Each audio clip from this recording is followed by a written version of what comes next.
কত শত মিঠা কথা চিনেমাতে গুঠি থোৱা সুখে দুখে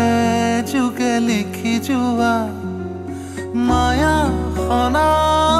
বহু গাথা সেউজীয়া সোঁৱৰণি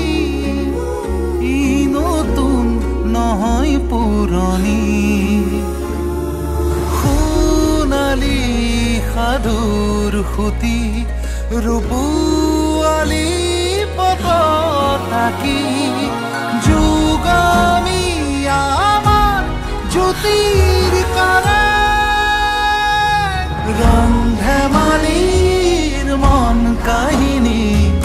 চৌপাশে বিয়পা সুৰমা